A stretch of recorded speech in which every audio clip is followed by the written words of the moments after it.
இப்போ சிங்கப்பூர்லேருந்து ஒரு நண்பர் வர்றார். சிங்கப்பூர்லேருந்து வந்த உடனே அங்கேருந்து அங்கே வந்து ஒரு பேப்பர் எடுக்கிறாருன்னா அந்த பேப்பரை வந்து அங்கே போடக்கூடாது. போட்டால் சட்டம் வந்து உடனடியாக அவர் அரெஸ்ட் பண்ணிடும். இல்லைன்னா தண்டனை அதுக்கான வந்து அமௌண்ட் அது அது அது பெனால்ட்டி என்னவோ அதை வந்து டிஸ்கவுண்ட் பண்ணிடும்.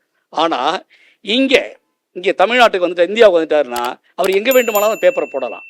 அதுக்கு வந்து முன்னாள் வந்து ஒரு ஐஜி ஒரே ஒரு வார்த்தை சொன்னார். ஒரே ஒரு வார்த்தை, ஒரே ஒரு எழுத்து தான் வித்தியாசம். அங்கே வந்துட்டு அங்கே அந்த தவறு செய்யறதில்ல, ஆனால் இங்கே வந்த உடனே செய்யறான். என்ன காரணம்னா அங்கே வந்து திருந்தி நடக்கிறான், இங்கே திருத்த வேண்டியதாக இருக்கு. அந்த இந்து இத்தாகிறதுனால பல கோடி ரூபாய் இங்கே செலவு பண்ண வேண்டியதாக இருக்கு. இப்போ டிராஃபிக் போலீஸ் எடுத்துக்கங்க, எல்லா இடத்துலையும் போலீஸ் நின்றுட்டு இருக்காங்க. நாம சரியா டிராஃபிக்கை ஃபாலோ பண்ணோம்னா அந்த போலீஸ் அங்கே தேவையே இல்லை. எல்லா இடத்துலையும் 1 2 பேர் 3 பேர் 4 பேர் நிற்கிறாங்க, 2 பேர் நிற்கிறாங்க. ஒருத்தவங்களுக்கு இன்னும் 50,000 ரூபா சம்பளம், 1,00,000 ரூபாய் ஒரு நாளைக்கு, ஒரு மாசத்துக்கு அவங்களுக்கு செலவாகுது. என்ன காரணம்னா நாம ஒழுங்கா அதை கடைபிடிக்காதனால ஒருத்தர் இருந்து பார்க்க வேண்டியதா இருக்கு. இருந்தா ஒரு மாதிரி நடந்துக்கிறோம், இல்லைன்னா ஒரு மாதிரி நடந்துக்கிறோம்.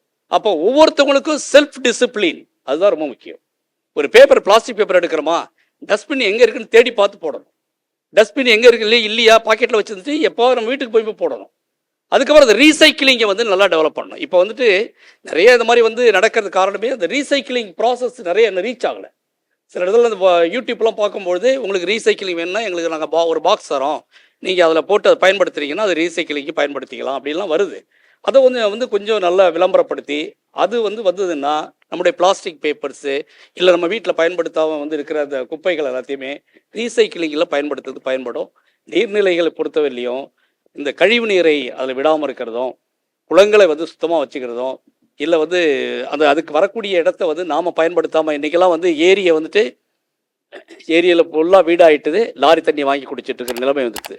அதனால் இந்த நீர்நிலையை பாதுகாப்போம். மனம் இல்லை, கலர் இல்லை, வாசனை இல்லை, ஆனால் நீ இல்லாமல் நாங்கள் இல்லை.